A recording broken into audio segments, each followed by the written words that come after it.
ఇవాళ మెదక్ జిల్లాలో రైతులకు నీళ్లు బంద్ పెట్టారు, బీర్ ఫ్యాక్టరీలకు నీళ్లు ఇస్తారు.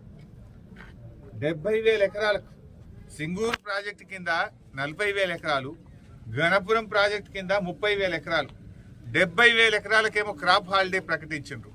ఏమైందా అంటే సింగూరు ప్రాజెక్టు రిపేర్ ఉన్నది, నీళ్లు కమ్మున్నాయి అన్నారు. మరి నీళ్లు కమ్ముంటే బీర్ ఫ్యాక్టరీలకు ఎందుకు ఇస్తుండ్రు? బీరు ఫ్యాక్టరీలకు నీళ్లు ఇవ్వడానికి మాత్రం నీళ్లు ఉంటాయి, మా యాసంగి పంటకు రైతుకు నీళ్లు ఉన్నాయా? అంటే ఎవరు మీ ప్రాధాన్యత? బీరు ఫ్యాక్టరీల ఓనర్లు మీకు ఇచ్చే కమిషన్లకో లంచాలకో నీళ్లు ఇస్తుండ్రా? ఎందుకంటే గరీబోళ్ళు మా రైతులు లంచాలు ఇయ్యరు, మా రైతులకు నీళ్లు ఇస్తే మీకేం దొరకాయని ఇస్తలేరా? ఎందుకు ఇస్తలేరు రైతులకు? రైతులకు లేని నీళ్లు బీరు ఫ్యాక్టరీలకు ఎక్కడికి వెళ్ళి వచ్చినాయి? రైతులు అడిగితేనేమో క్రాప్ హాలిడే, నీళ్లు లేవు, రిపేర్ ఉందంటివి.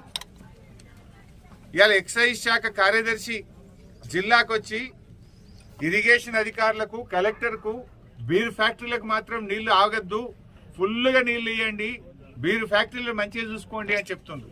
మరి బీర్ ఫ్యాక్టరీలకు మాత్రం నీళ్లు ఆగద్దు, ఫుల్గా నీళ్లు ఇవ్వండి, బీర్ ఫ్యాక్టరీలు మంచిగా చూసుకోండి అని చెప్తుండ్రు. మరి రైతులను ఎవరు పట్టించుకోవాలి? బీర్ ఫ్యాక్టరీలు మంచిగానే చూసుకుంటుండ్రు, మరి మా రైతుల పరిస్థితి ఏంటి?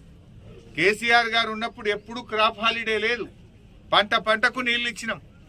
కానీ మీకు ఇలా బీర్ ఫ్యాక్టరీల మీద ఉన్న మోజు రైతుల మీద లేదు, బీరు ఫ్యాక్టరీల మీద ఉన్న ప్రేమ ఇవాళ రైతుల మీద మీ ప్రభుత్వానికి లేకుండా పోయింది.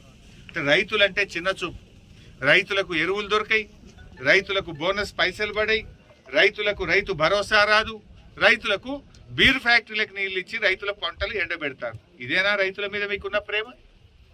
రైతులకు పోయిన యాసంగిలో మొన్న వర్షాకాలంలో అకాల వర్షాలు పడి, వడగళ్ల వానబడి పంట నష్టం జరిగింది.